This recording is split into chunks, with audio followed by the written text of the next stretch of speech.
ને આપણી જે રોજિંદી દિનચર્યા છે, આપણો જે રોજનો કાર્યવ્યવહાર છે અને લોકોના સંપર્કમાં આવીએ છીએ, એ બધાની વચ્ચે રહીને કઈ રીતે આપણે પોતાને સ્ટેબલ કરી શકીએ, કઈ રીતે પોતાના મનને શાંત રાખી શકીએ, એની પ્રેક્ટિસ એ છે મેડિટેશન, ધ્યાન.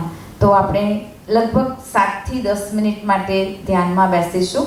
બધાના પગ સીધા જમીનને અડાડેલા, કોઈ આંટી નહીં મારે. બંને પગ જમીનને અડાડેલા હશે, બંને હાથ આ રીતે, અને આંખો બંધ, ગરદન સીધી, કમર સીધી. ધીરે ધીરે ઊંડા શ્વાસ લઈશું.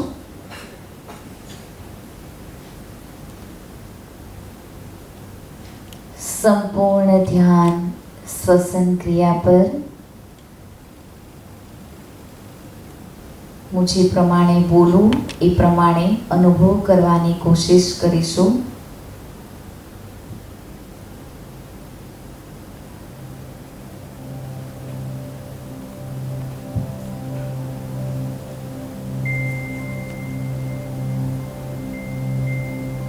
સંપૂર્ણ ધ્યાન મસ્તિષ્કના મધ્ય ભાગમાં.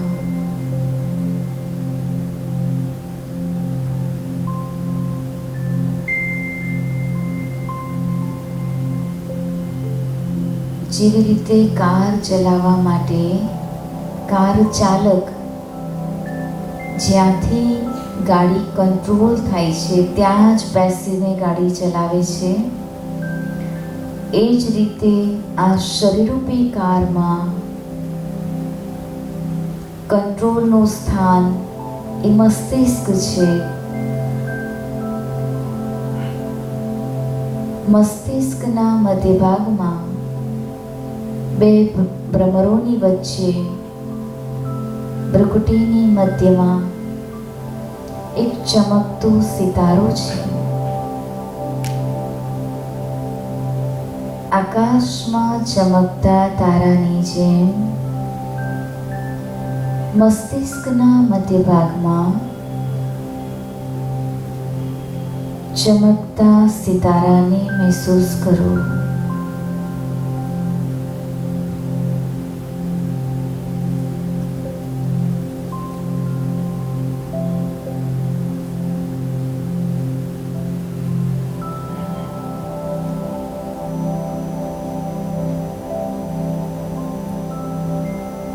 મહેસૂસ કરો મસ્તિષ્કમાં ચમકતો સિતારો એ હું શાંત સ્વરૂપ આત્મા છું.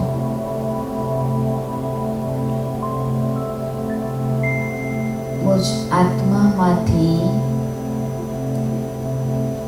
સતત શાંતિનો પ્રવાહ, શાંતિના પ્રકંપનો પ્રવાહિત થઈ રહ્યા છે.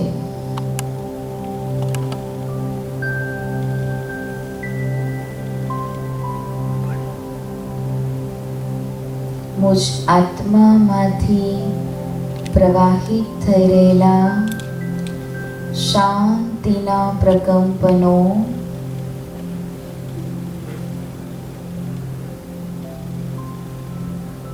મસ્તિષ્કમાં ચારે તરફ ફેલાઈ રહ્યા છે.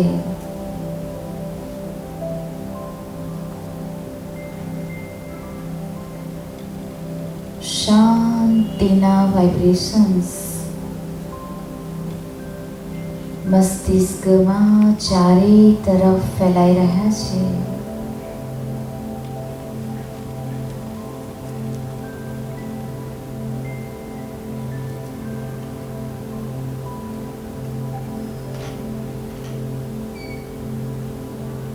હું શાંત સ્વરૂપ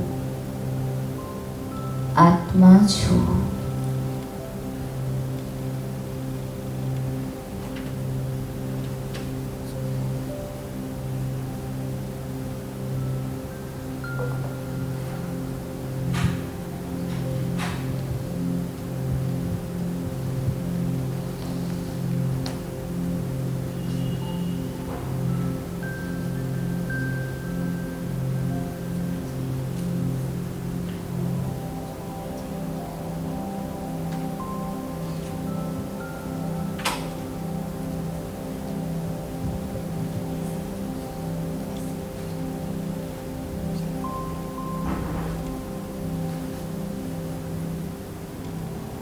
શાંતિનો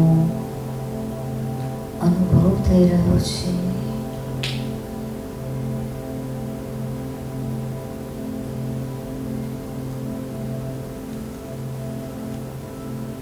સંપૂર્ણ ધ્યાન મસ્તિષ્કના મધ્ય ભાગમાં રાખી શાંતિના વાઇબ્રેશન્સને, કરંટને મહેસૂસ કરતા કરતા આપણે સૌ એક સાથે ઓમકાર ધ્વનિ કરીશું. સંપૂર્ણ ધ્યાન મસ્તિષ્કના મધ્ય ભાગમાં શાંતિના કરંટની મહેસૂસતા સાથે ઊંડો શ્વાસ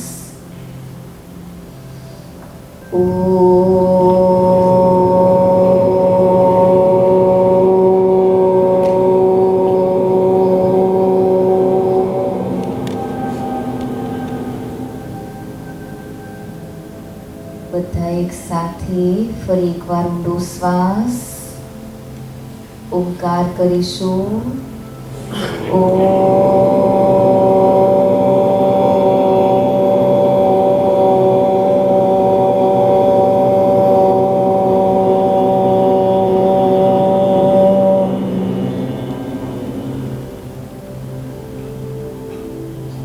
ફરી એકવાર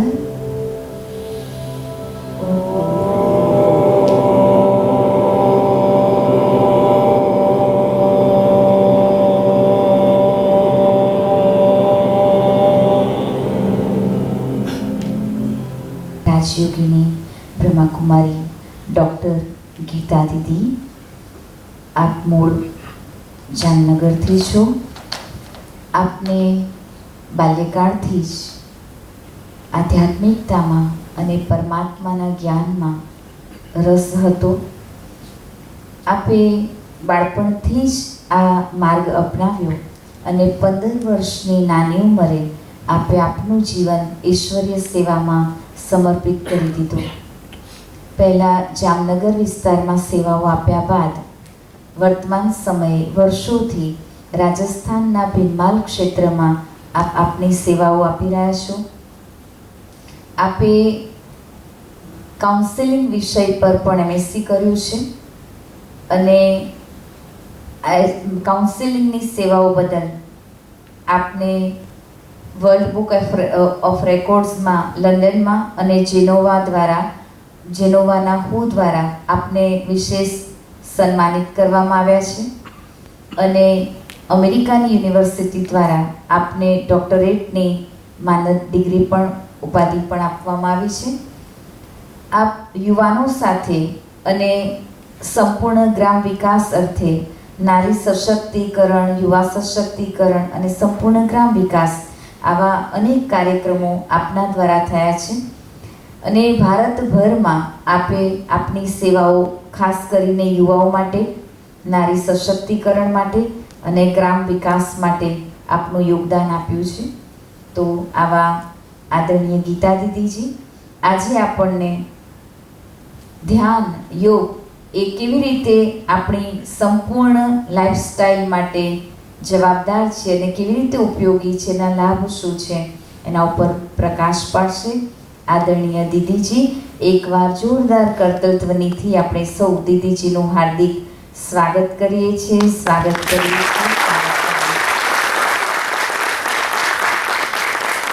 દીદીજી.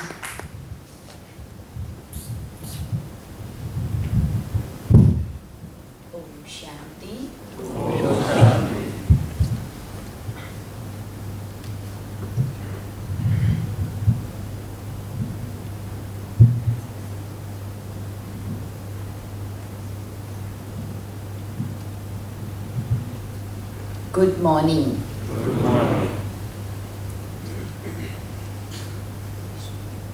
हम सबके जीवन में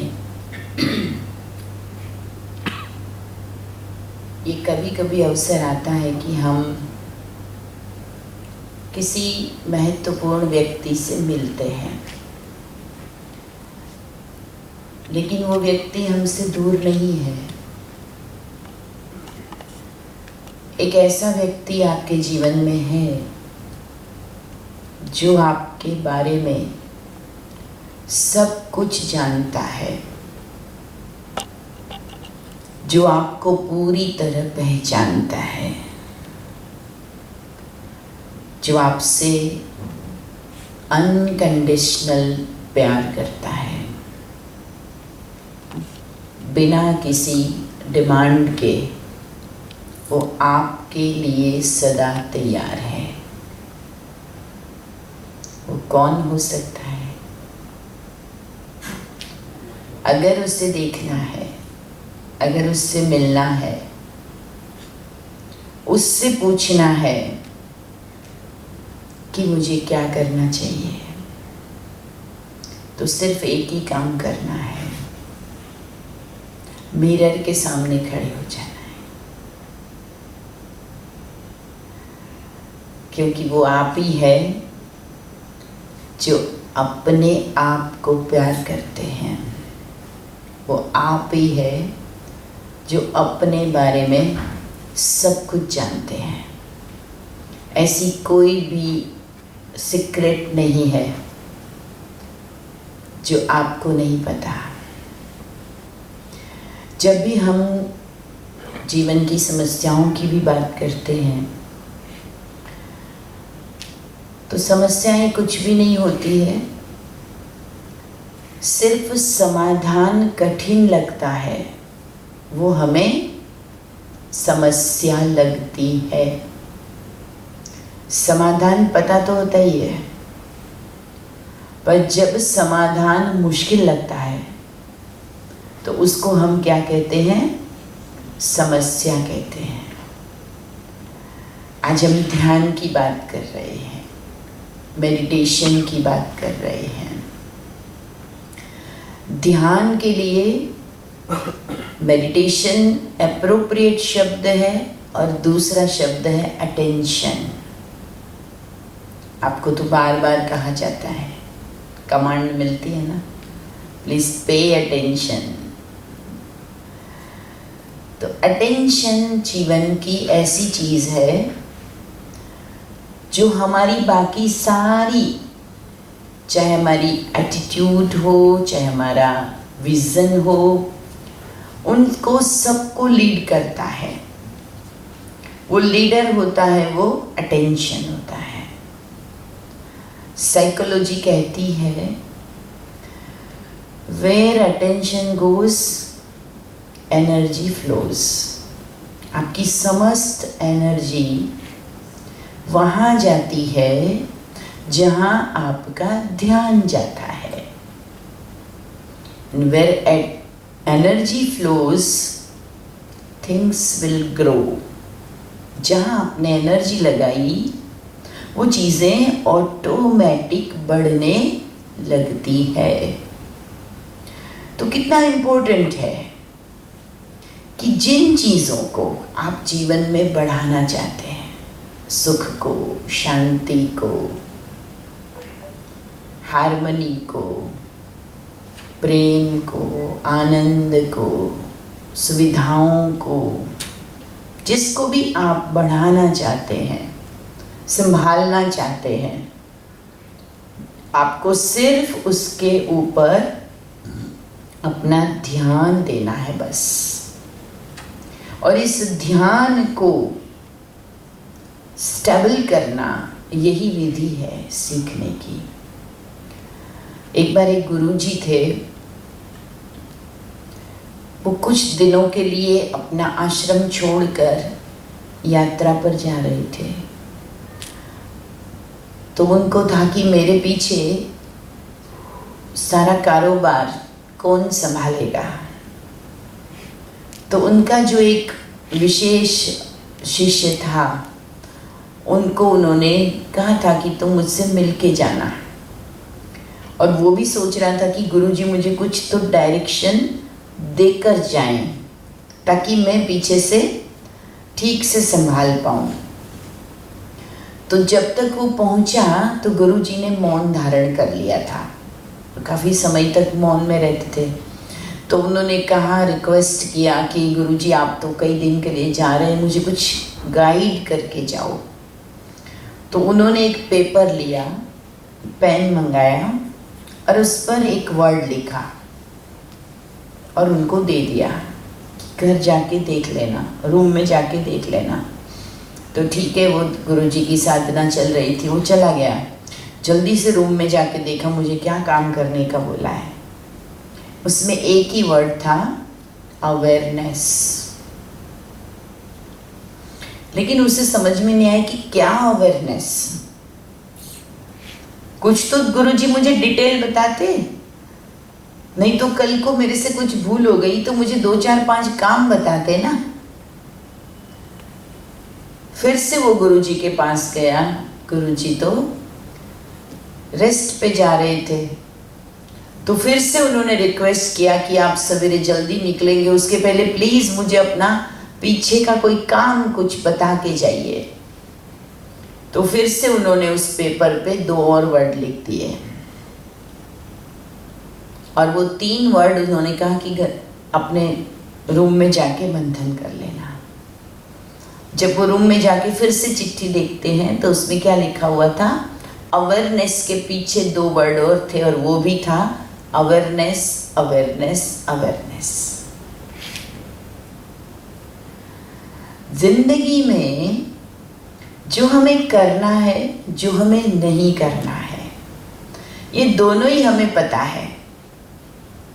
लेकिन कमी किसकी होती है? कब क्या करना, कितनी हिम्मत जुटाना करने की, कैसे करते रहना, कंटिन्यू करना,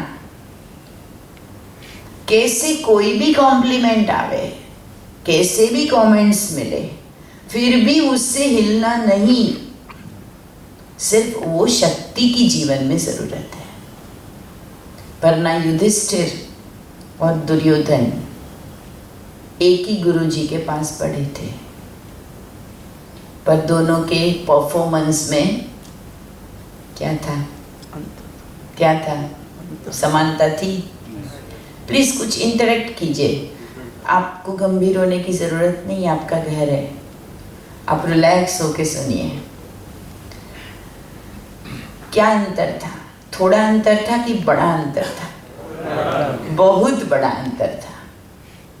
एक ही गुरुजी से दोनों ने शिक्षा ली थी, पर अंतर एक ही था। एक को अवेयरनेस उस चीज की थी कि मुझे क्या करना है, और दूसरे को मुझे क्या पाना है, उस पर ध्यान था। आज भी सारी दुनिया का प्रश्न ये है, मुझे क्या चाहिए, मुझे क्या चाहिए, उस पर तो हमारा ध्यान है।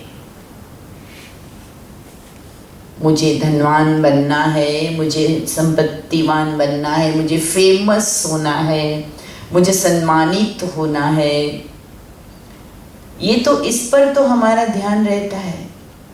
लेकिन मुझे क्या करना है, उस पर ध्यान होना, इसको कहते हैं अवेयरनेस। तो जब दुर्योधन को पूछा कि युधिष्ठिर इतना अच्छे और तुमने ये सब क्या किया, पूरे परिवार को उजाड़ दिया, तो उसने एक लाइन में कहा था, जानामि में धर्मम न च में प्रवृत्ति। मैं जानता हूं धर्म क्या है, लेकिन मैं उसे अप्लाई नहीं करता हूं, प्रवृत्ति में, कर्म में नहीं ला रहा हूं। जानामि में अधर्मम न च में निवृत्ति। मैं अधर्म क्या है वो भी जानता हूं, पर मैं उससे निवृत्त, अपने आप को फ्री नहीं कर पा रहा हूं, वो मैंने कभी किया नहीं। तो हमारे जीवन में भी अगर हम एक लिस्ट बनाए, what to do, what not to do, तो लिस्ट तो हम सब बना सकते हैं ना।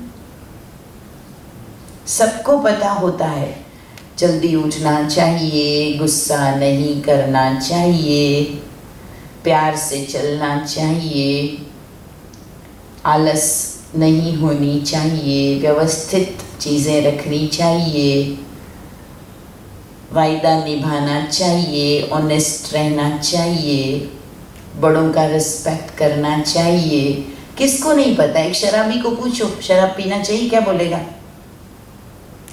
क्या बोलेगा? नहीं पीना चाहिए। क्या वो अपने बच्चे को बोलता है कि बेटा शराब पियो खुशी से?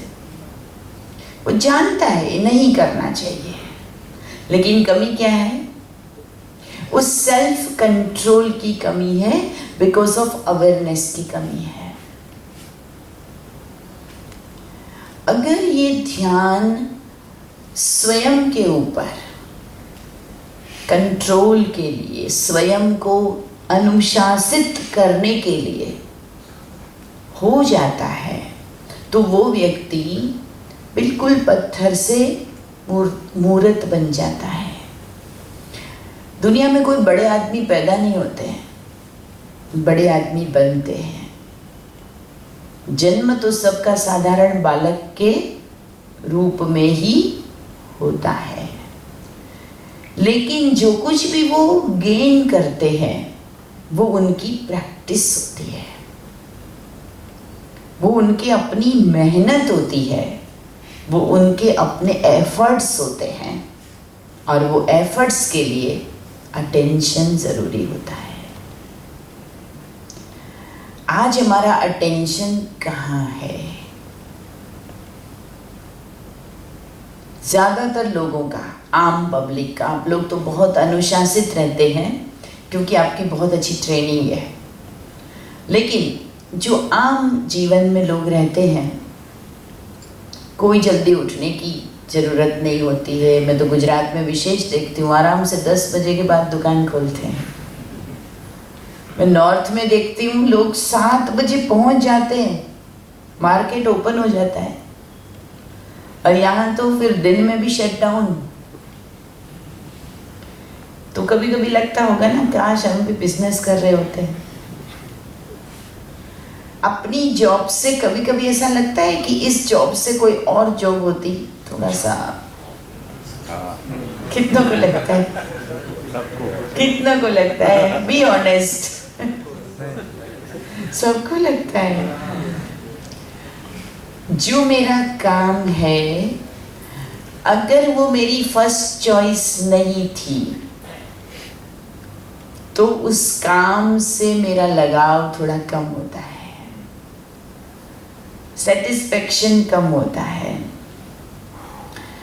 2 तरीके से सेटिस्फेक्शन होता है। एक तो जो चाहते हो उसको पालो तो सेटिस्फाइड रहोगे, एक जो पाया है उसको चाहने लग जाओ तो सेटिस्फेक्शन मिलता है। जो मैंने पाया है, जैसा शरीर मुझे मिला है, I accept it, I respect it, I love it. जैसी फैमिली मुझे मिली है, I accept it, I respect it. जो जॉब मुझे मिली है, मैं उसका बहुत रिस्पेक्ट करती हूँ। आपको जो कार्य मिलता है, कहते हैं दुनिया में भी, जो आपका चाहा हुआ आपको मिलता है वो आपका भाग्य है,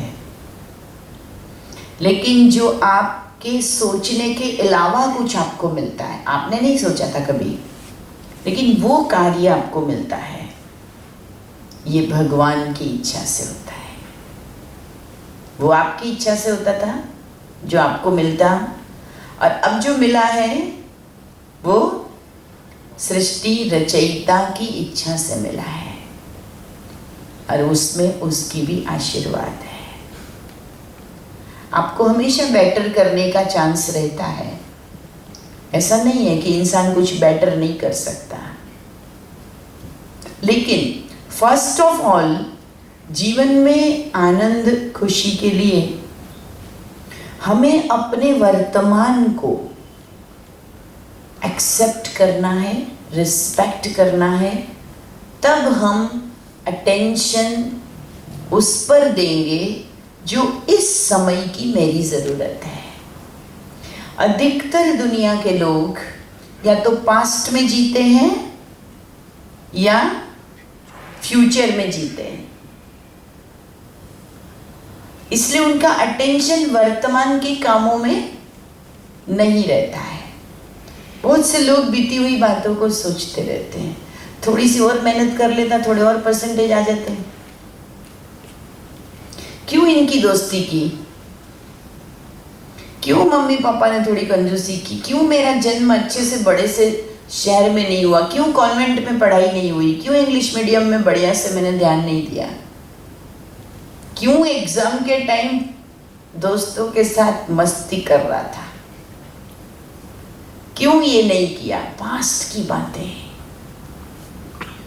और उसमें भी पास्ट से हमें सबक जरूर मिलता है, लेकिन केवल अफसोस करते हैं या दूसरों को ब्लेम करते हैं कि जो कुछ भी मुझे नहीं मिला या जो कुछ भी मुझे मिला उसके लिए कोई और जिम्मेदार है, ऐसा मानते हैं।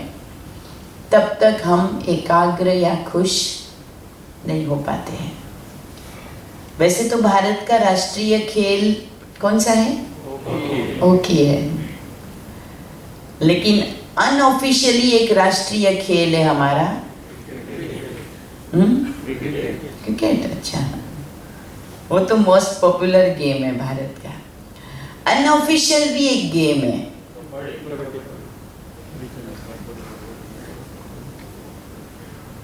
एक बार भारत से कुछ केकड़े एक्सपोर्ट किए जा रहे थे। केकड़े जानते ना? हाँ। तो उसमें जब किसी और कंट्री में पहुंचना था, तो जैसे ही वहाँ वो क्रूज पहुंचा तो वहाँ का कस्टम ऑफिसर और वहाँ का इंडियन ऑफिसर दोनों ने वो रिसीव करना था। तो उन्होंने देखा कि 2 बड़े ड्रम, उसका ढक्कन खुल गया था रास्ते में।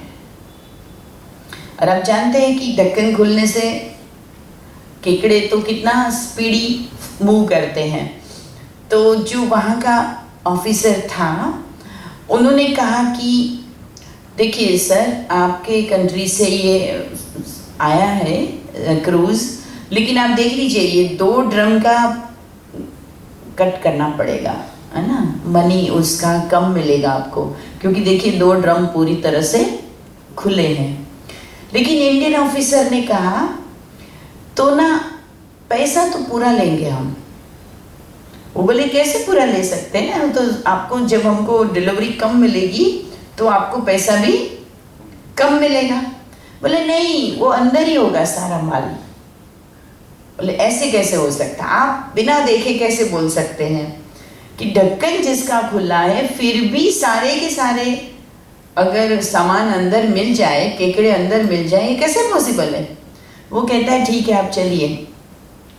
दोनों जब क्रूज पे पहुंचते हैं और देखते हैं दोनों का वेट, जो पैकिंग था और जो ओपन था, तो दोनों का वेट सिमिलर था। तो बोला देखा ना मैंने क्या कहा था, सारी चीजें अंदर मिल जाएगी आपको। बोला how it can be possible. तो वो कहता है सर ये इंडियन केकड़े हैं, एक ऊपर जाने की कोशिश की होगी, दूसरे ने टांग खींच ली होगी, किसी को नहीं जाने दिया होगा। तो लेग पुलिंग अनऑफिशियली हमारा गेम है। और जब भी कोई काम करता है तो व्यक्ति को चिंतन भी दूसरों का ज्यादा होता है। मैं ऐसा करूंगा लोग क्या कहेंगे, मैं ऐसा पहनूंगा लोग क्या कहेंगे। सबसे बड़ा रोग क्या कहेंगे लोग। तो एक तो पास्ट का सोचते हैं, दूसरा दूसरों का सोचते हैं। हम कुछ भी कर रहे हैं लेकिन दूसरों की नजरों से खुद को देखने की कोशिश करते हैं कि उनको ये ठीक लगेगा, उनका सर्टिफिकेट अच्छा मिलेगा, उनकी तरफ से अच्छे कमेंट मिलेंगे। एक फोटो फेसबुक पे पोस्ट करने के बाद सबसे पहला चिंतन क्या होता है, कितने लाइक्स मिलेंगे। मेरा फलाना फ्रेंड, देखता हूँ क्या कमेंट करता है। एक बार एक लड़के ने सुसाइड अटेम्प्ट किया था, वो बच गया।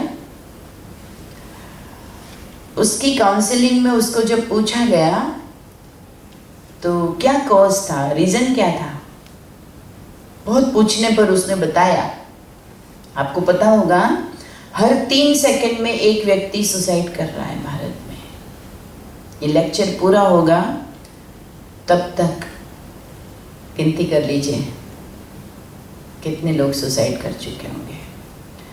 और at the age of 18 to 45 सबसे ज़्यादा सुसाइड रेशियो है 18 से 45 साल की एज में। वजह आप खुद ढूंढना। उस लड़के को पूछा तो उसने कहा कि मैंने अपनी एक फ्रेंड को फेसबुक पर फ्रेंड रिक्वेस्ट भेजी, 3 दिन तक मैं वेट करता रहा। ऐसा नहीं था कि वो ऑनलाइन नहीं होते थे, लेकिन मेरी फ्रेंड रिक्वेस्ट उसने एक्सेप्ट ही नहीं की। मुझे नहीं जीना है। 12th में फेल हो जाता है बच्चा, घर नहीं पहुंच के जंप लगा देता है पानी में। जरा सोचिए, हम कईयों से पूछते कि क्या हो जाएगा इससे, नहीं लोग क्या कहेंगे।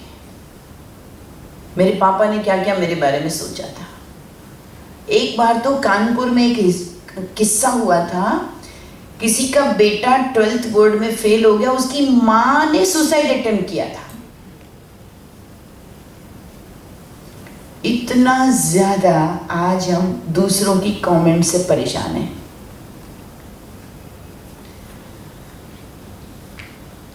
तो अटेंशन हमारा कहाँ है। तीसरा है फ्यूचर। फ्यूचर की बहुत बड़ी बिल्डिंग बनाते हैं, धरातल पे कुछ नहीं है। धरातल तैयार करो, बेस तैयार करो, ध्यान उस पर दीजिए। पेड़ को पानी पिलाते हैं तो पत्तों की चिंता नहीं करते हैं, जड़ में पानी पहुंचा कि नहीं उस पर ध्यान दिया जाता है। मेरे भी जीवन का बेस क्या है उस पे ध्यान दिए बिना मैं केवल ख्याली पुलाव पकाती हूँ या हवा में महल बनाती हूँ, ये व्यर्थ है। हमारी एनर्जी वेस्ट होती है। बचपन में सोमदत्त शर्मा की कहानी तो आप सब ने किताब में पढ़ी होगी।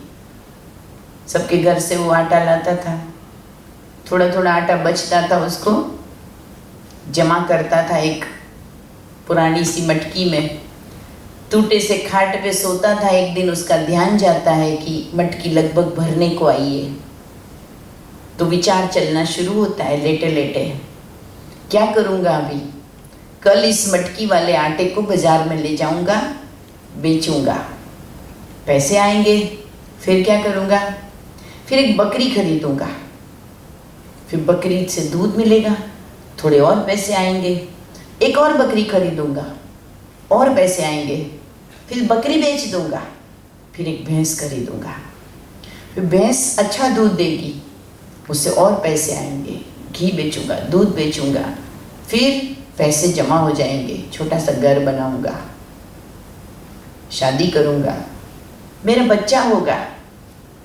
मेरे घर में 20 भैंसें होंगी। एक दिन मेरा बच्चा रो रहा होगा, मैं अपनी पत्नी को आवाज लगाऊंगा, बच्चे को उठाओ, लेकिन इतनी सारी भैंसें, इतना सारा काम होगा घर में, वो मेरी आवाज नहीं सुनेगी।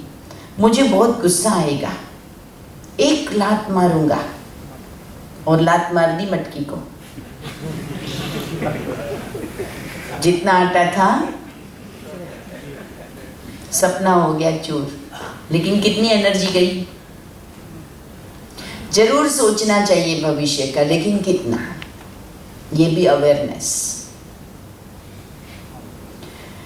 हम सबको भगवान ने 2 चीजें दी है। एक तो हमारा ये बाह्य शरीर, इस शरीर को हमें संभालना है, ट्रेंड करना है, अनुशासित रखना है, स्वस्थ रखना है, ये बहुत ज़रूरी है। लेकिन इस शरीर के चलाने के लिए एक टीम है। उस टीम को, उस मैनेजर्स को बहुत ज़्यादा ट्रेनिंग की ज़रूरत है। किसी भी टीम को जो लीड करता है, कैप्टन होता है, लीडर होता है, उसको बहुत ज़्यादा पावर की ज़रूरत होती है, बहुत ज़्यादा समझदार होने की ज़रूरत होती है, तभी तो उसकी सैलरी ज़्यादा होती है। 10 काम करना इजी है या 10 लोगों को संभालना इजी है? क्या इजी काम है? 10 काम करना इजी है, लेकिन 10 लोगों को संभालते उनका कितना मेंटल एनर्जी लगती है। तो एक टीम हमारे अंदर है। तो फिजिकल फिटनेस तो आप लोगों को सर्टिफिकेट ना मिले तब तक आप आगे ही नहीं बढ़ते होंगे, है ना। उसके लिए तो आप पहले से ही ट्रेंड होते हैं, हाइट, वेट, सारा कुछ, वो तो पैरामीटर्स आपको ठीक रखना ही रखना होता है। लेकिन उसके साथ साथ जो इंटरनल टीम है, उस टीम को जिसने मैनेज करना सीखा, स्ट्रॉन्ग बना लिया, उसके जीवन में बैलेंस रहता है। और वो टीम क्या है? TEAM, T for thought. Team का पहला मेंबर है हमारे थॉट्स। थॉट्स का मैनेजमेंट होना चाहिए। हर विचार आपकी एनर्जी खाता है। जैसा अच्छा विचार होगा आपकी खुशी को तुरंत बढ़ाता है। शक्तिशाली विचार होगा, मोटिवेशनल कोई बात आपने सुनी, एकदम निराशा में होंगे, एकदम आप खड़े हो जाएंगे, अरे कोई नहीं, मैं तो ताकतवर हूँ, हो जाएगा, है ना। हर विचार आपके अंदर एक केमिकल को क्रिएट करता है। आपके हाथ में बंदूक हो पर एक नेगेटिव विचार आ जाएगा, निशाने में फर्क पड़ता है? पड़ता है। स्टीयरिंग हाथ में हो, बढ़िया आप ड्राइव करते हैं, लेकिन एक इंफॉर्मेशन कुछ आई, आपका बेटा बीमार हो गया है, आपके घर में कोई बड़ा किस्सा हो गया है, आप ड्राइव कर रहे हैं, सुन रहे हैं, क्या होता है? ड्राइविंग पे फर्क पड़ता है।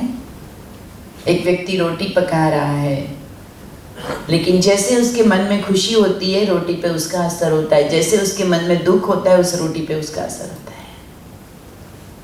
सिंपल सी चीज है।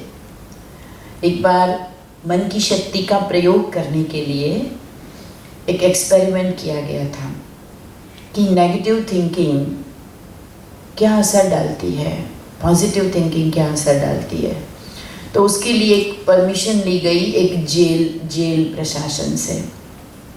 वहाँ एक सजा याफ्ता कैदी था और उसका फांसी का फाइनल हो चुका था, वो सभी कोर्ट से हार गया था, अब उसको हैंग करने का था। तो जेल एडमिनिस्ट्रेशन से परमिशन ली गई कि क्या हम इसको फांसी के बदले किसी और टाइप से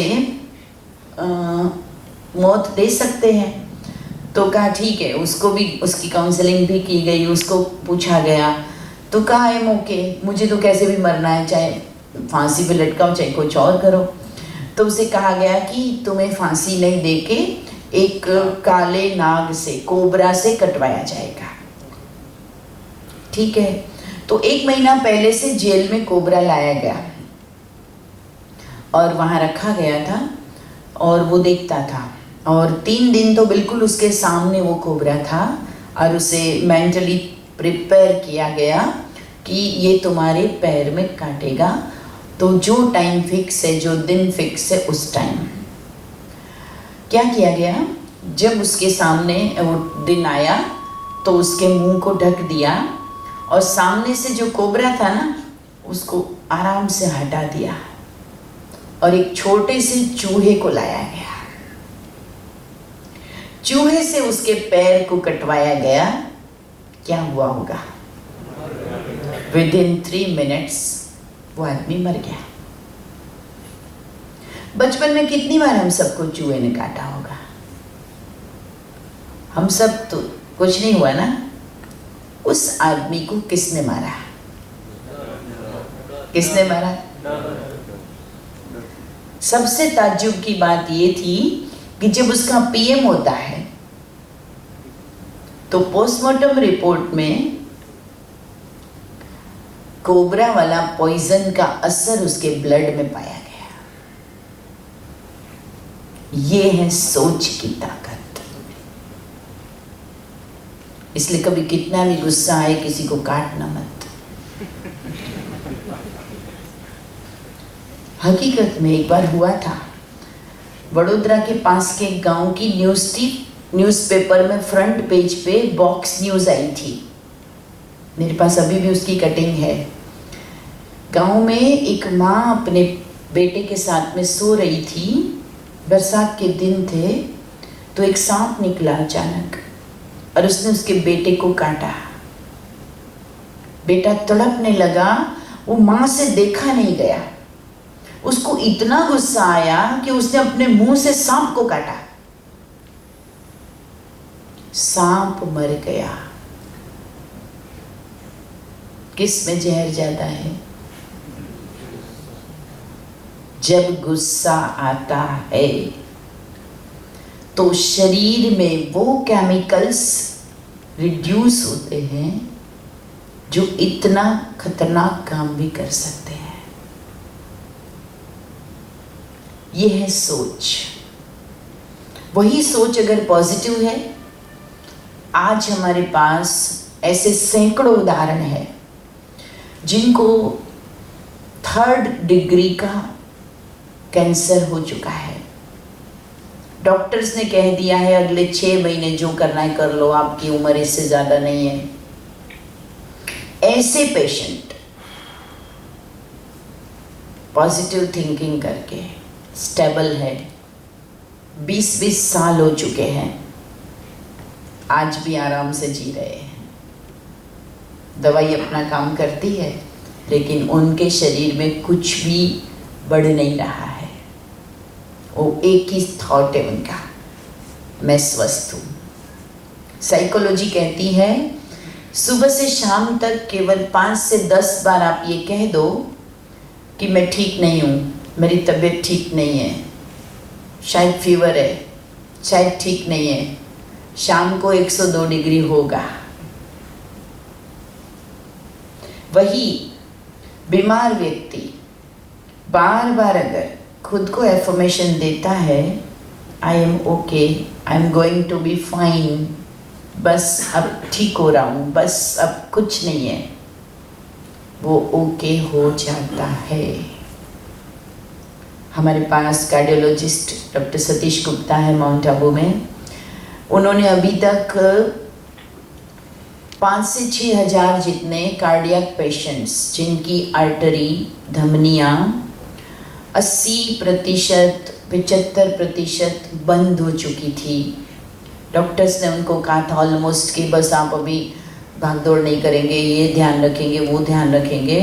वो केवल उनको मेडिटेशन और डाइट चेंज करवा कर और उनकी बंद आर्टरी को ओपन कर चुके हैं। और इंटरनेशनल जर्नल जो उनका मैगजीन है उसमें भी उनके ये सारे प्रयोगों को प्रकाशित किया जाता है। ये है मेडिटेशन। तो फर्स्ट ऑफ ऑल हमारे थॉट्स पर हमें ध्यान देना है। हमें क्या सोचना है? सोचने का आधार होता है जो हम देखते हैं, सुनते हैं, पढ़ते हैं, वो सब हमारी सोच में जाता है। ऐसे ही सोच नहीं क्रिएट होता है। आपके बाजू में बैठा हुआ व्यक्ति आपसे अलग सोच रहा है क्योंकि उसने कुछ और देखा है, उसने कुछ और पढ़ा है, उसने कुछ और सुना है, वो वैसा सोच रहा है। तो जब हम सोचते हैं तो उसका आधार ये घटनाएं होती है। और हम क्या कर रहे हैं आजकल? सुबह उठते ही सबसे पहले 1 कप ऑफ टी और उसके साथ में मोबाइल। पहले न्यूज़पेपर होता था और मोबाइल में सबसे पहले अनेक चीज़ों को, किसने आज गुड मॉर्निंग किया, कौन भूल गया, दुनिया भर के गुड मॉर्निंग वगैरह आता ही रहता है। पर मॉर्निंग गुड फिर भी नहीं हो रही है सबकी। रात को कुछ पोस्ट करके सोए अच्छी सी सेल्फी लेकर, तो सवेरे उठते ही पहला ध्यान क्या होता है? कमेंट्स क्या मिला ना। अनेक प्रकार से नेगेटिविटी। आज न्यूज़पेपर आप पढ़ लीजिए तो न्यूज़पेपर में भी फ्रंट पेज पे आपको क्या मिलेगा? कई लोग सवेरे सवेरे क्या करते हैं, आज का राशिफल मैं ये पढ़ के निकलूं घर से, और फिर थोड़ा सा भी उसमें हल्का सा भी कुछ, आज यात्रा टाले, लेकिन बॉस का ऑर्डर आया है आज मूवमेंट करना है, अब जा रहे हैं। लेकिन मैं सबको कहती हूँ राशिफल पढ़ना चाहिए, पर रात को, रोज रात को पढ़ो, पता चल जाएगा कितने बेवकूफ है हम पढ़ने वाले। मैच करो सारा दिन जो हमने किया, क्या उसमें ये लिखा था? हो सकता है किसी की इसमें बिलीव भी हो, मैं उसका विरोध नहीं करती हूँ, लेकिन नेगेटिव थिंकिंग जो अंदर शुरू हो जाती है ये बहुत खतरनाक है। तो थॉट्स जितने पॉजिटिव और पावरफुल होंगे आपकी पर्सनालिटी वैसी ही बनेगी।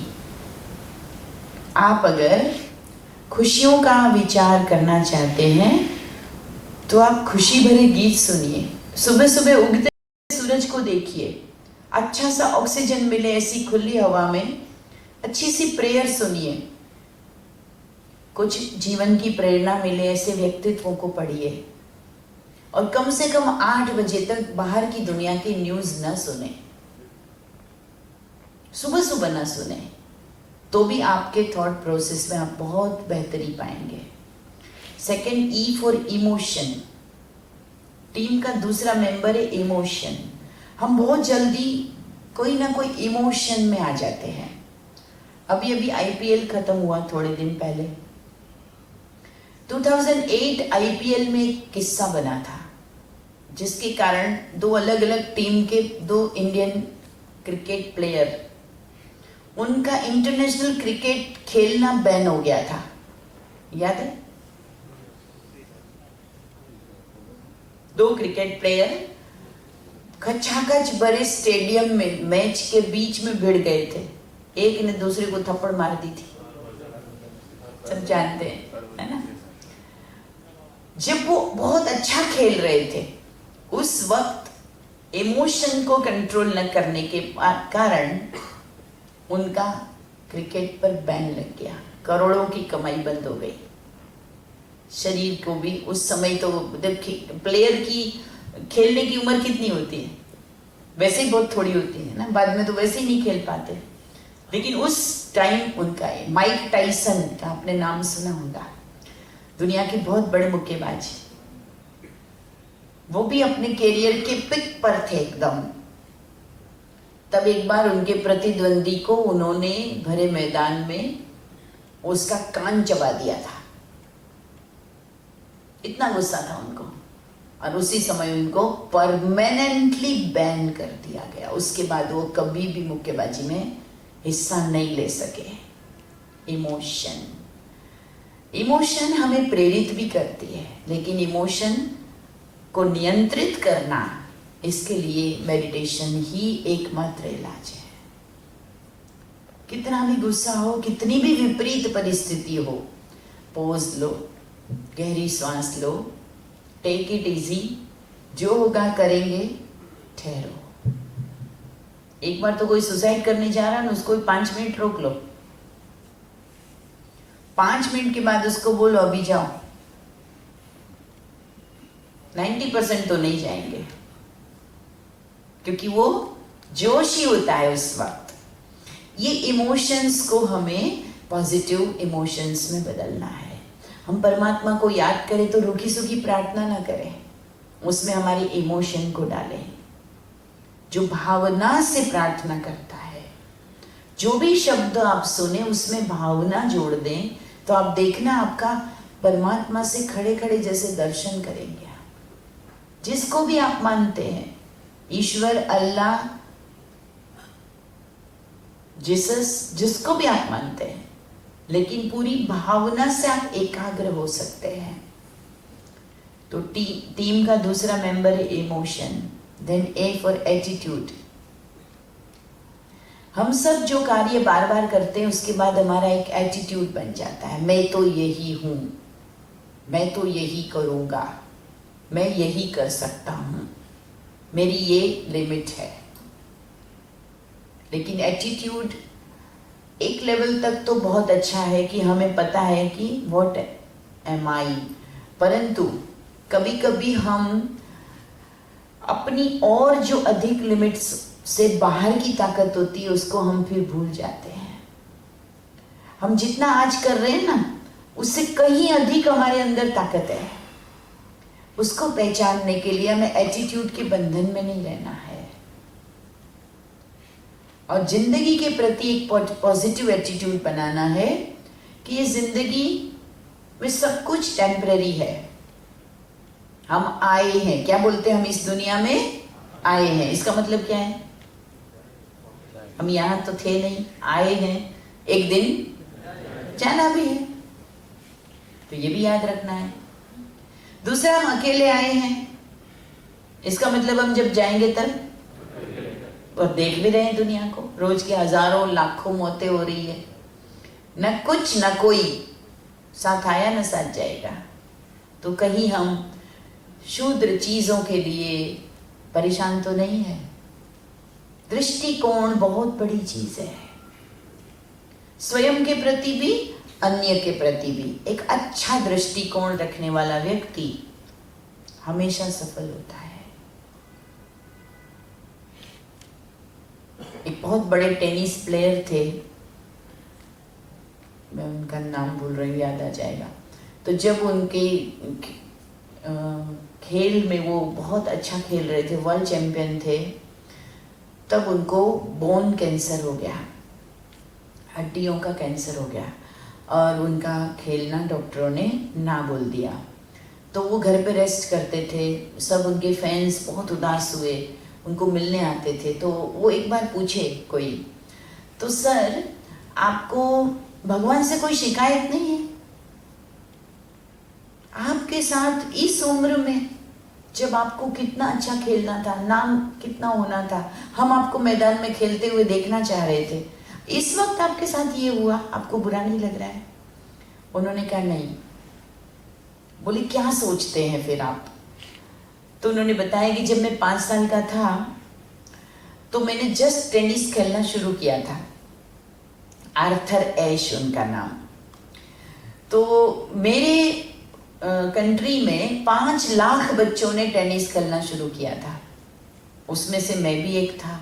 लेकिन उसमें से केवल 5000 बच्चों का सिलेक्शन हुआ कि वो टेनिस खेल सकते हैं। सिखाया तो सबको जाता है पहली बार। तो तब मैंने भगवान को ये नहीं पूछा था कि मेरा ही सिलेक्शन क्यों हुआ। उन 5000 बच्चों ने स्टेट लेवल पे जाके खेला, उसमें से 50 बच्चों ने क्वालिफाइड किया, तो उसमें भी मैं एक था। तब भी मैंने भगवान से नहीं पूछा था कि मेरा ही कैसे हो गया। और उन 50 में से 5 ने नेशनल लेवल पर खेला और मैंने इंटरनेशनल लेवल पर अपने देश को सिंगल मैंने रिप्रेजेंट किया। तब भी मैंने भगवान को नहीं पूछा था कि वाई ओनली मी। तो आज अगर मेरे साथ कुछ परीक्षा की घड़ी चल रही है तो मैं भगवान को कैसे पूछ सकता हूँ कि वाई ओनली मी? ये भी तो मुझे एक्सेप्ट करना पड़ेगा ना। ये है दृष्टिकोण की बात। जितना आप पॉजिटिवली चीजों को लेंगे, दृष्टिकोण सेट कर लेंगे, आपको कुछ भी बुरा नहीं लगेगा। और लास्ट एम फॉर मेमोरी। आप जो कुछ भी सारा दिन देखते हैं, सुनते हैं, आप जीवन में जितने भी कर्म करते हैं, आपकी मेमोरी में जा रहा है। लेकिन कुछ अनवांटेड चीजें भी हमारी मेमोरी में चली गई होती है, बैड मेमोरीज भी होती है।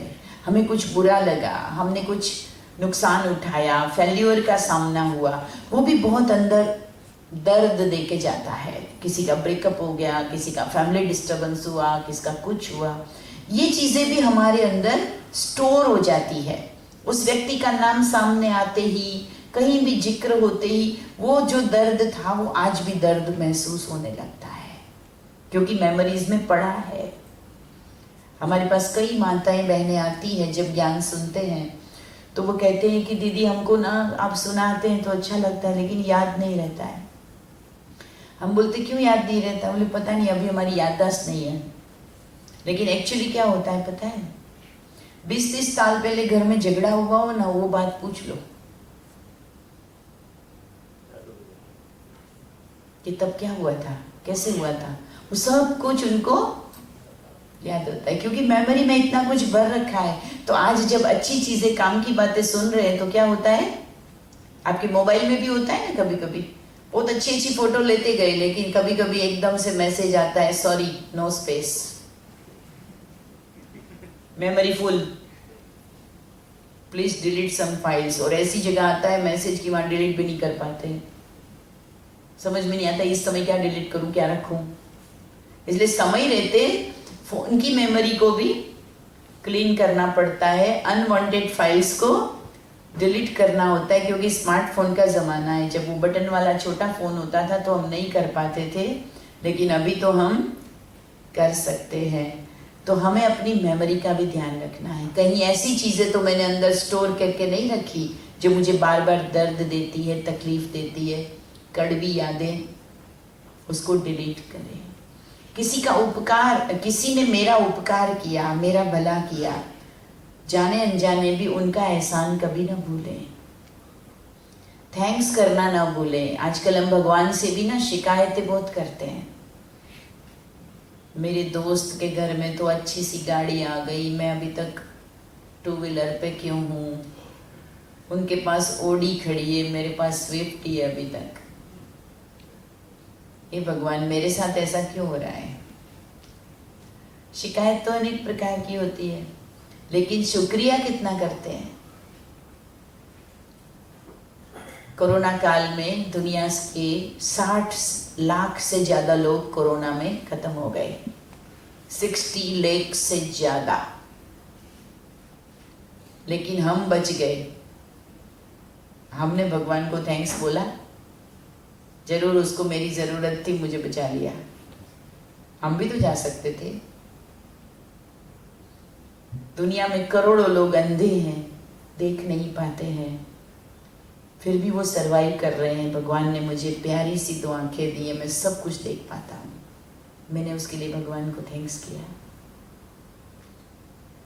दुनिया में कितने ही लोग बिना छत के रोड पे, स्टेशन पे रात बिताते हैं, फुटपाथ पे सोते हैं।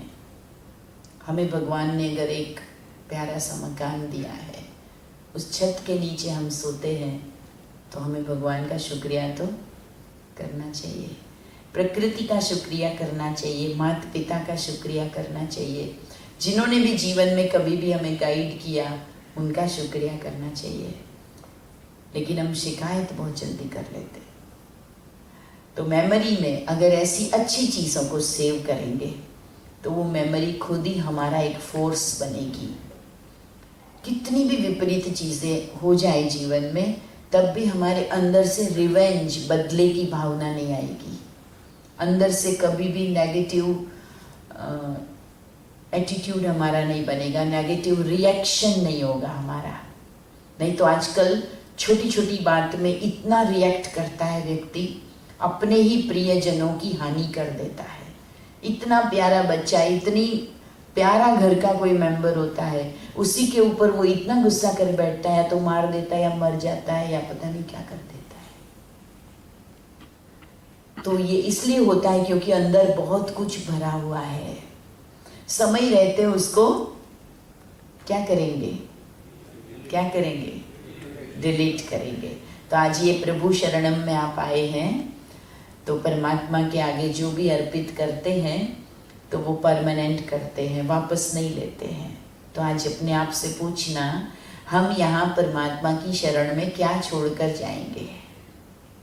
कोई एक बुरी आदत, कोई एक बुरी सोच, कोई एक कमजोरी आज यहाँ छोड़कर जाना और वापस नहीं लेना।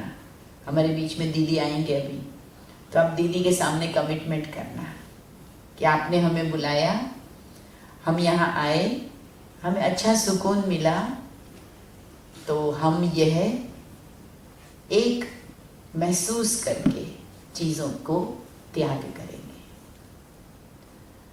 जब कुछ निकालना होता है ना दिल से, तो एक ही तरीका है, करना है दिल को साफ, तो कर दीजिए सबको माफ, बस क्षमा कर दीजिए।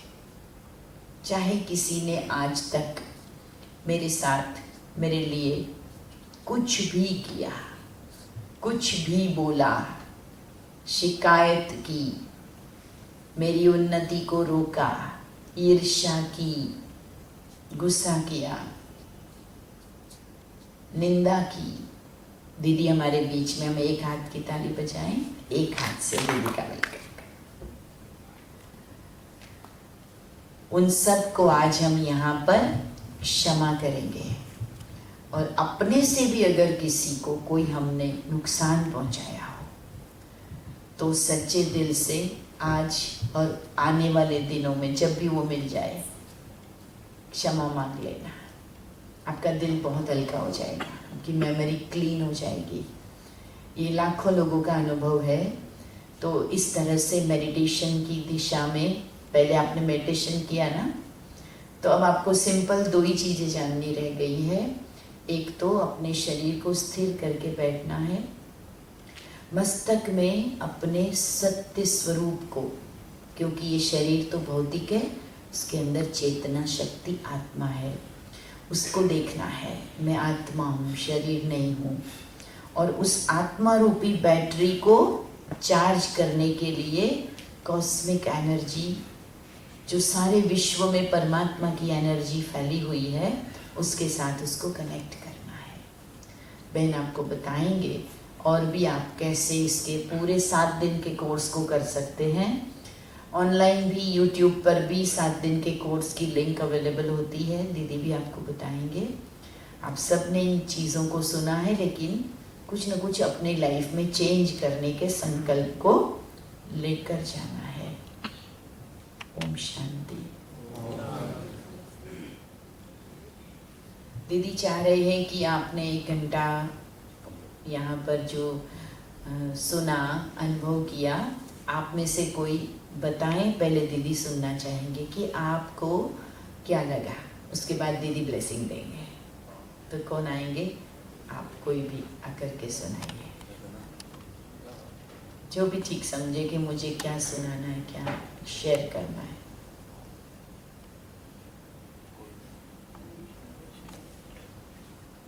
जी, ऑफिसर्स लोग कोई आ जाए।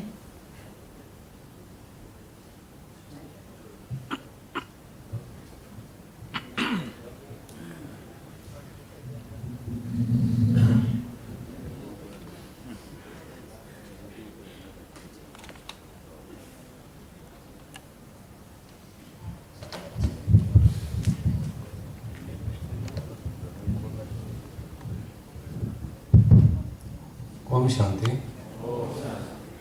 थैंक यू दीदी जी। आज हम SRPF ग्रुप 7 से ऑफिसर्स और ट्रेनिंग में जो अभी बच्चे हैं, वो परफेक्ट लाइफस्टाइल के इस प्रोग्राम में हमको यहाँ बुलाया गया है सबको। तो ब्रह्म कुमारी संस्थान का शुक्रिया अदा करते हैं। BK गीता दीदी जी, जो हमको 1 घंटा परफेक्ट लाइफस्टाइल के बारे में बताया, जिसमें मेन पॉइंट था कि हमारी सोच पे हमारा ध्यान नहीं है, और हम जो पास्ट में हो गया और ख्याली पुलाव पकाते हैं, तो हमारा ध्यान नहीं रहता है कि हम क्या सोच रहे हैं, क्या कर रहे हैं। तो पॉजिटिव थिंकिंग, अगर इतने सारे लोगों का पॉजिटिव थिंकिंग रहता है, तो एक ग्रोथ जैसा बन गया, मतलब कि सबकी पॉजिटिव एनर्जी क्रिएट होती है, तो सब कुछ अच्छा ही अच्छा होता है। अगर नेगेटिव सोच है, संकल्प इधर उधर है सबके, तो वो भी वाइब्रेशन बनता है। वाइब्रेशन से इस सृष्टि का जो सर्जन है वो वाइब्रेशन से क्रिएट होता है। अगर हम सबका पॉजिटिव एनर्जी, पॉजिटिव थॉट से तो सब कुछ अच्छा ही होता है। और जो बिन जरूरी हम सोचते हैं वो नहीं सोचना है। तो सबको ये तो शायद लगभग सबको पता चल गया है कि हमको क्या सोचना है क्या नहीं सोचना है।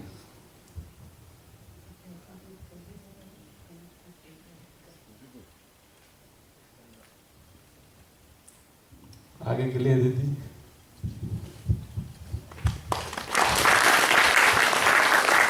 Thank you. विष्णु भाई तो यहाँ के रेगुलर स्टूडेंट हैं, पर दीदी चाहती है कि आप सब यहाँ पहली बार आए हैं तो आप में से कोई एक अनुभव सुनाए कि आपको आज का ये माहौल, ये सेशन कैसा लगा। कौन सुनाना चाहेंगे? कोई डरो नहीं, बस आ जाओ एक बार स्टेज पर और अपना दिल का जो भाव है वो व्यक्त कर दीजिए। આવી શકો છો કોઈ? Thank you.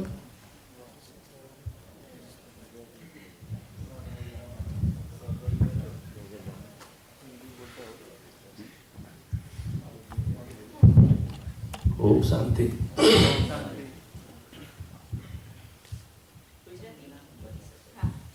Yes sir. જે ભાષા હિન્દી ગુજરાતી છે બોલો। ખેડા ડિસ્ટ્રિક્ટ તેમાં આણંદ ડિસ્ટ્રિક્ટમાં બ્રહ્માકુમારીના દીદીશ્રી જેઓ આપણે આજે મેડિટેશન તેમજ ધ્યાન માટે અહીં આમંત્રિત કર્યા છે, એમનો ખૂબ ખૂબ ધન્યવાદ।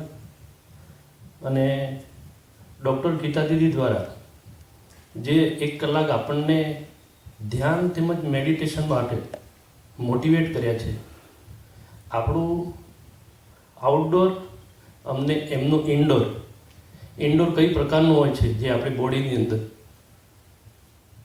મેક્સિમમ આપણે આપણું બાહ્ય જ વિચારીએ છીએ, પણ હકીકતની અંદર શરીરની અંદર જે ચેતના તત્વ છે અને એ ચેતના તત્વ જ આપણને ચલાવી રહ્યો છે અને એને આપણે ઇગ્નોર કરીએ છીએ। કેવી રીતે? ગુસ્સાથી કોઈ એક મને કહી દીધું, કોઈ મને આ કરી દીધું, કોઈ ફલાણું કર્યું, ઢેકણું કરી દીધું, એ વિચારોમાં આપણે સમય ગવાઈ દઈએ છીએ। એનાથી આપણી પોઝિટિવિટી આપણી બોડીમાંથી નીકળી જાય છે।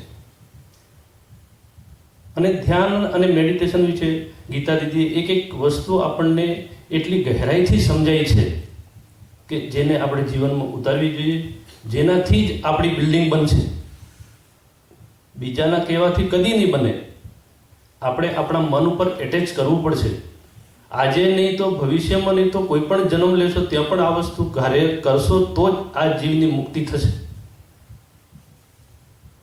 અને બસ એટલું જ મારાથી હું કહેવા ઈચ્છા ધરાવું, એની આગળ। Thank you.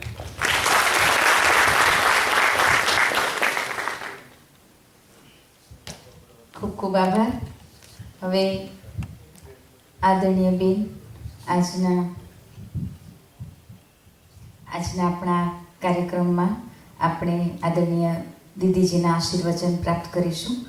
આપ પણ બાલ્યકાળથી જ આ યાત્રામાં જોડાયા છો અને આપે પણ આપની નાની જ 15 વર્ષની ઉંમરે જ જીવન સમર્પિત કરી દીધું અને ત્યારથી લઈને આજ સુધી આપે પહેલાં અમદાવાદ, વડોદરા, પછી આણંદ અને વર્તમાન સમયે આપ 1974થી આપ નડિયાદમાં સેવાઓ આપી રહ્યા છો।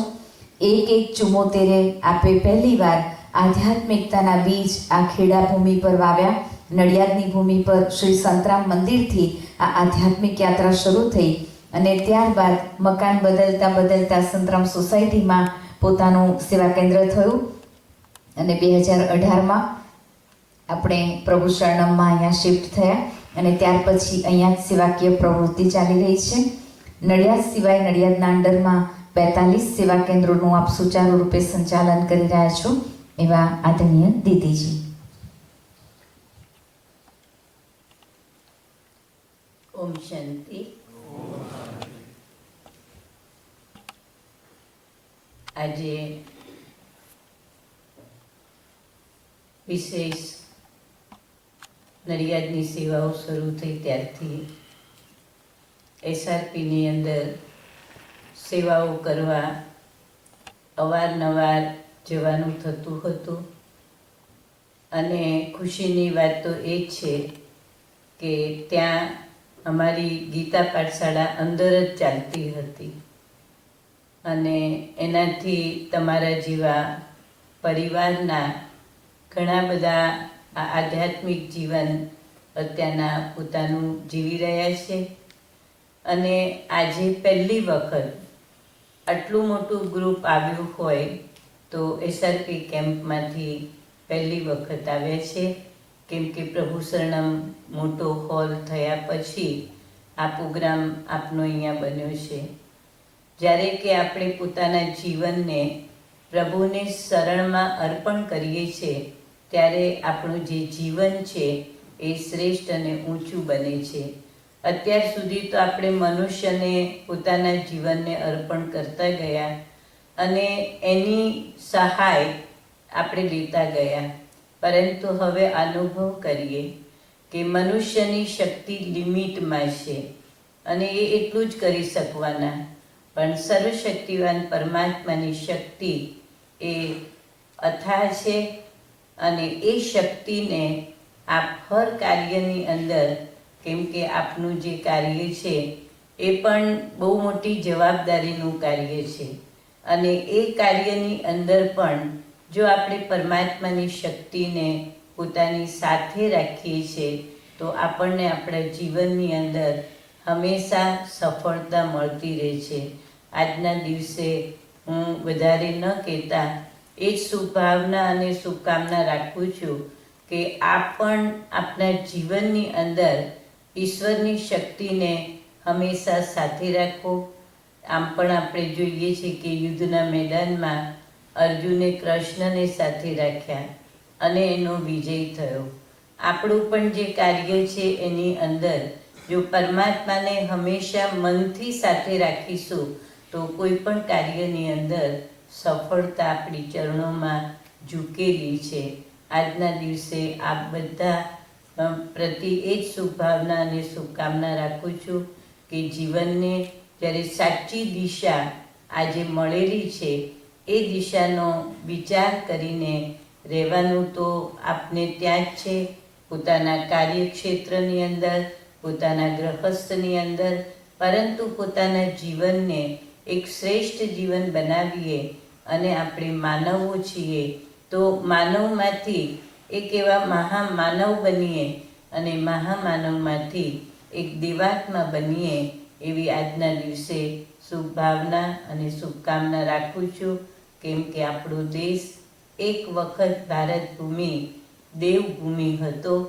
આ દેવભૂમિમાંથી આસુરી તત્વો જીવનમાં વધી ગયા છે અને માટે આપણે જોઈએ છે કે દુનિયાની અંદર શું શું ચાલી રહ્યું છે એનું કોઈ વર્ણન કરવાની જરૂર નથી, આપણે બધા જ જાણીએ છીએ. પણ હવે પરિવર્તનનો સમય છે. જ્યારે વિશ્વના પરિવર્તનનો સમય અને આપણા ભારતનો પણ પરિવર્તનનો સમય જ્યારે બહુ નજદીક આવી રહ્યો છે ત્યારે એ પરિવર્તનમાં સૌથી પહેલાં આપણે આપણા જીવનનું પરિવર્તન કરી લઈએ અને જો આપણે આપણા જીવનનું પરિવર્તન કરીશું તો આપણા જીવન દ્વારા પ્રકૃતિનું પરિવર્તન થશે, અન્ય માનવોના જીવનનું પરિવર્તન થશે, આપણા દેશનું અને વિશ્વનું પરિવર્તન થશે અને પરિવર્તન એ થશે કે ટોટલ આસુરી તત્વોનો નાશ થશે અને નવી દુનિયા, જે સ્વર્ગની દુનિયા કહીએ છીએ, જે આપણી ભારત ભૂમિનું ગાયન છે કે જહાં ડાલ ડાલ પર સોને કી ચિડિયા કરતી થી બસેરા, એ ભારત દેશ અમેરા. એ ભારત દેશને ફરીથી સાકાર બનાવવા માટે આપણે બધા જવાબદાર છીએ. આપણે આપણા જીવનના પરિવર્તનનો સંકલ્પ લઈ અને વિશ્વ પરિવર્તનના કાર્યમાં પ્રભુ પિતા પરમાત્મા જે વિશ્વ પરિવર્તક છે એના સાચા અર્થમાં મદદગાર બનીને કાર્ય કરીશું, એની શક્તિ લઈશું તો આપણે એ સમય જોઈ શકીશું કે હવે દુનિયાનું પરિવર્તન કઈ રીતે થઈ રહ્યું છે, એમાં આપણી અવસ્થા એક સાક્ષી દ્રષ્ટા બની અને એક સારી અવસ્થા રહે અને પરમાત્માની યાદના સિવાય કોઈ વ્યક્તિ, કોઈ વસ્તુ, કોઈ વૈભવ એ યાદ ન રહે એવી આજના દિવસે શુભભાવના અને શુભકામના સાથે ઓમ શાંતિ છે. અવારનવાર જો આવા પ્રોગ્રામો તમારા થતા રહે તો જીવનની અંદર એક સાચું માર્ગદર્શન મળતું રહે એવી આશા રાખું છું. ઓમ શાંતિ.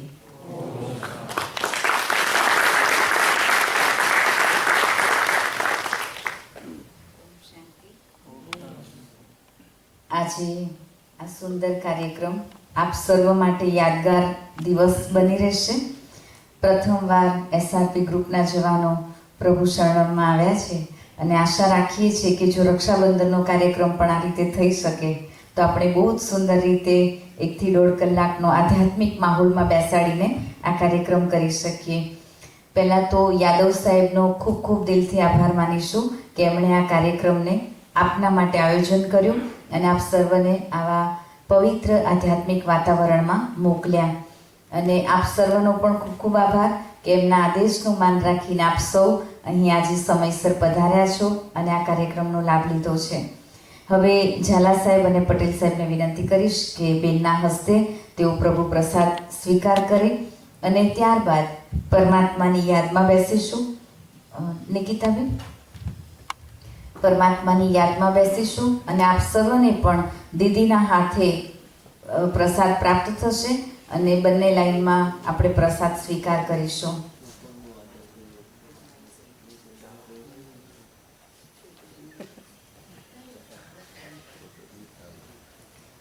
બંને દીદીઓ, બંને સરને, ઝાલા સાહેબ અને પટેલ સાહેબને ઈશ્વરી ભેટ અને સોગાત પ્રસાદ અર્પણ કરી રહ્યા છે.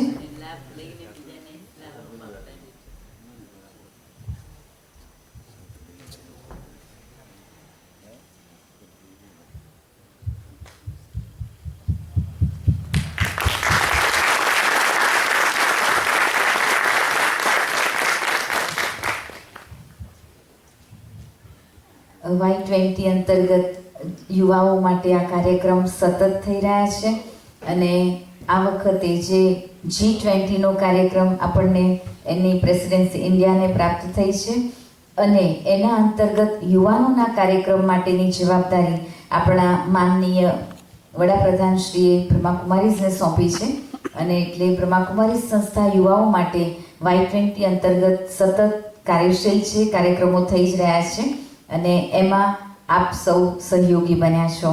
હવે 3 મિનિટ માટે આપણે પરમાત્માની યાદમાં બેસીશું. જે અહીંયા અનુભવ કર્યો છે તો જી, અને ગૂગલ ફોર્મની લિંક વિષ્ણુભાઈ મેં આપને મોકલી દીધી છે, ફીડબેક ફોર્મ.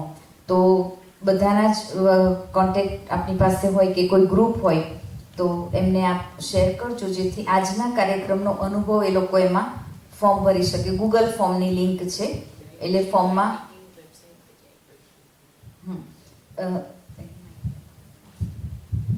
G20 के अंतर्गत जो Y20 प्रोजेक्ट है उसमें भारत के 15 से 29 साल के युवाओं के लिए ये जगह जगह कार्यक्रम हो रहे हैं. तो उनका ओपिनियन भी लिया जा रहा है कि वो आगे क्या चाहते हैं. तो विश्व के 46 कंट्रीज़ का ये समूह है और उनकी जो वेबसाइट है उस पर ये सारे ओपिनियंस आपके जाएंगे. इसलिए भी आप अपना फीडबैक जो भी आपको कैसा लगा, मेडिटेशन का सेशन हेल्थ के लिए कितना उपयोगी है, जीवन के लिए कितना उपयोगी है, जो आपने फील किया वो उस लिंक में आप भरिएगा. तो ये एक बहुत बड़ा सपोर्ट रहेगा. सरकार भी मेहनत कर रही है तो हमें भी उसमें कि भारत के युवा ऐसा सोचते हैं, ऐसा मानते हैं, इसलिए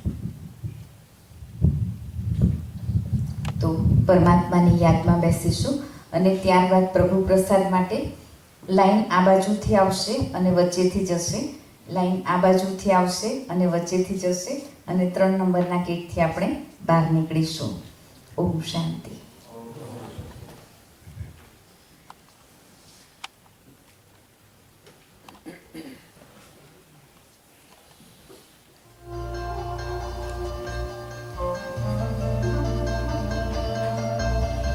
झलक तुम्हारी जो प्यारे भगवन, पलक में भर के दिखा रहे हम। फलक